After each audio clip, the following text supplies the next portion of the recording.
to complete their toolkit of control. Right? So one of the things that has been missing from the toolkit of total control has been quarantines and curfews, right? So now, welcome to the new world in America, where to get on a bus, to go through a subway station, if you think that the procedures at the TSA are onerous, right? Guess this is coming to a bus depot near you. It's a more invasive way, and the ruling class needs this because, let me say, if the ruling class ever saw wide-scale civil unrest, you'd see an Ebola outbreak in America right away. Okay, so this is, what you see is that Ebola is another tool in the toolbox of the ruling class control. Yeah. To keep down absolutely, positively, 100%. This is a tool. Right. Ebola doesn't just magically start spreading. And then we have these doctors that come back here. The white people, of course, live. The two whites who got it survive. All the black people that get it die. Right? It's very possible that these one of these NGOs over there is going around with a veil of Ebola or spreading it from a small plane onto villages. The point is to get hundreds of thousands of people infected with it and create the next phase of control. Now, one of the things I'd like to show to back up my my claims here. Here's a document from the Rockefeller Foundation. Rockefeller Foundation right there. You can zoom in on that where my finger is. And it's called Scenarios for the Future International Development, the Rockefeller Foundation. All right? Okay, let's take a look at what they're saying here. This is something like a 50, 60-page document. I'd like you to go to page 18 if you can look at this up on the internet, but I'll read it off to you. It's called lockstep, lockstep. And this is a phrase that I used right after 2001 when I saw the entire system of the United States, including the population, were in lockstep.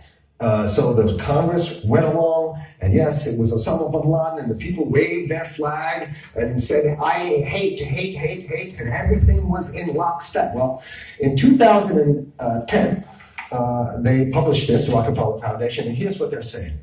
They're saying that they call it a scenario. These are scenario narratives, and they speak about it in the past tense. So they put out this scenario, lockstep. A world of tighter, top-down government control and more authoritarian leadership with limited innovation and growing citizen pushback. Okay, I'll read a little bit of it. In 2012, the pandemic that the world had been anticipating for years, nobody was anticipating a pandemic, finally hit.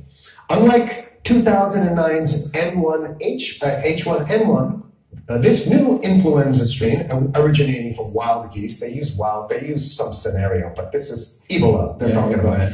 Even the most pandemic-prepared nations were quickly overwhelmed when the virus streaked around the world, infecting nearly 20% of the global population and killing 8 million in just 7 months, the majority of them healthy young adults.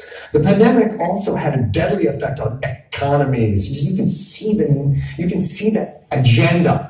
Just naked, raw, naked control agenda written down, and it's anybody's guess how this becomes effectuated in real life. So whether this is written specifically as marching orders or whether people take it upon themselves in the intelligence networks to say, okay, well, this has been produced, so this is the plan here. But these narratives have to be written in advance because the intelligence agencies don't know how to do this, these narratives. They need help. So these think tanks, they come up with these like Rand Corporation, Rockefeller Foundation. These are think tanks of death. They're think tanks. They're not there to find great ways to help people. Right? Okay. The pandemic also had a deadly effect on economics. International mobility of both people and goods screeched to a halt.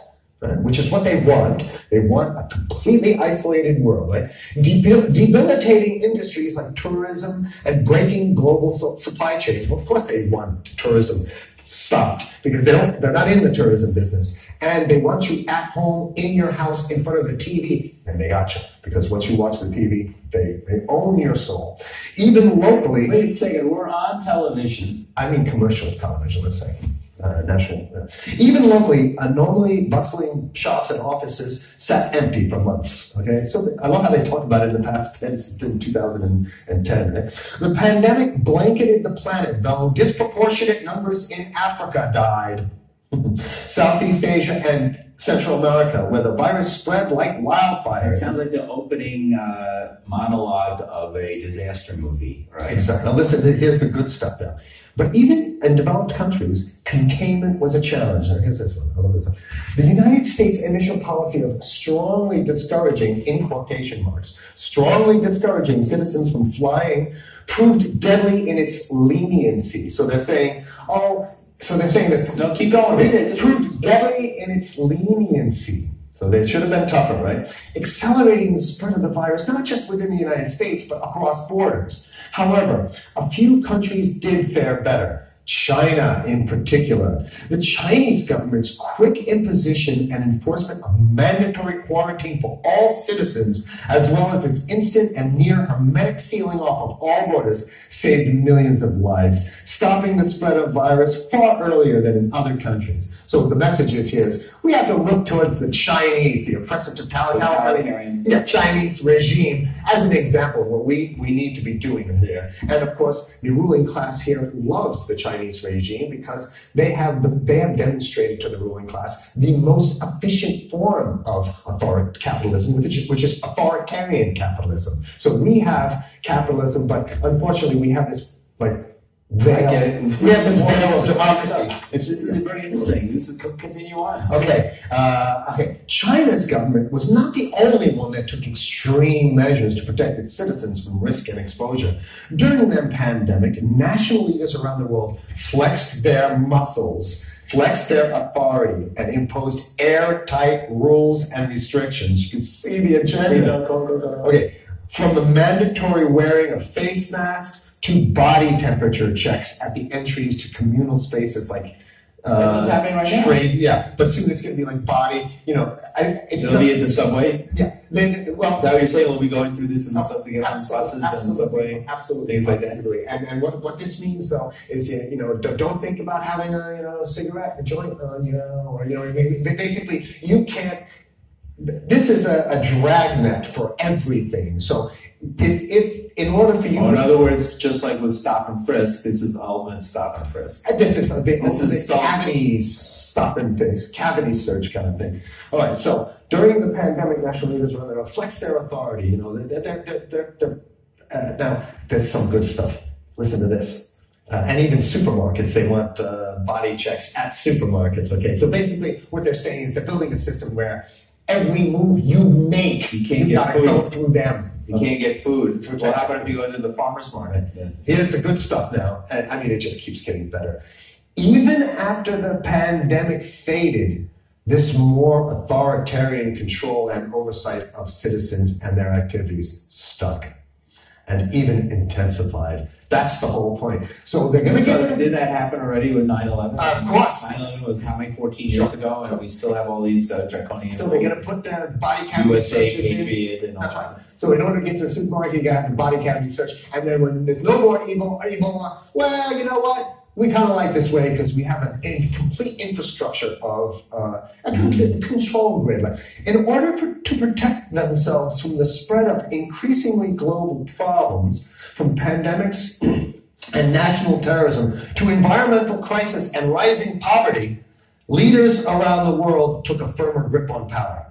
Well, what the hell would rising poverty have anything to do with imposing strict citizen controls with face masks? So they're very sloppy stuff here. At first, the notion of a more controlled world gained wide acceptance and approval. I'm sorry. Nobody likes this stuff. They're just saying it. No, I have to provide analysis.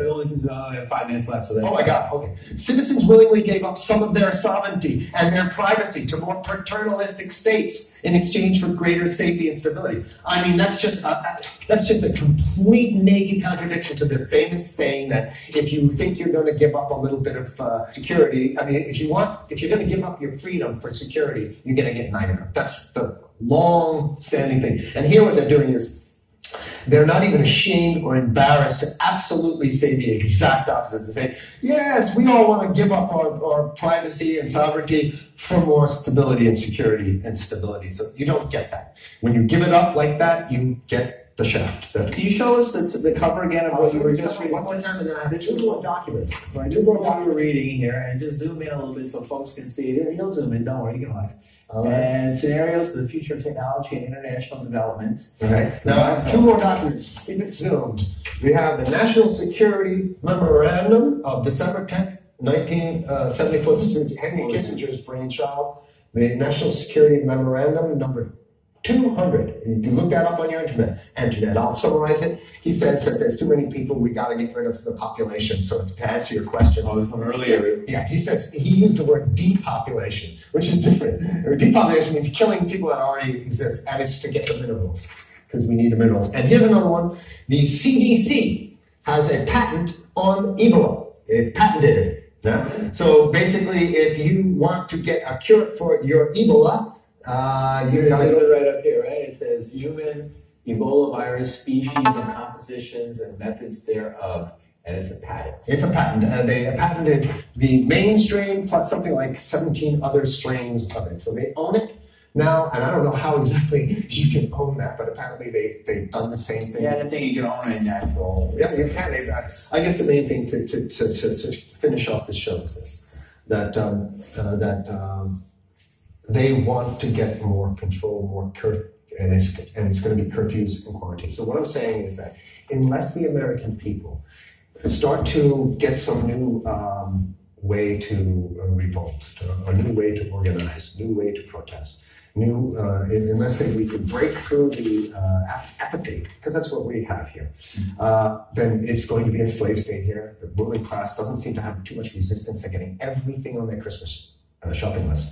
And they've been wanting quarantines and curfews for a long time. Now they got it. And if you want to live in a world where you're tricked into all this stuff because it's for your safety, right? And if you want to have a probe and make sure you got to check your pockets, make sure you don't have anything incriminating on you before you go out. And when you step out of your house, you want some police there to monitor and see what you're doing. If that's the world you want to live in, be apathetic. Don't do anything. You're going to get that world very soon. It's coming your way, definitely. Mm-hmm. So what should people do? What's the hope? You have 30 seconds. To wake up, learn about it, and go fight these bastards in Washington. They're easy to beat. If we can just organize, we can beat them. It's simple. They're weak, and there's so few of them.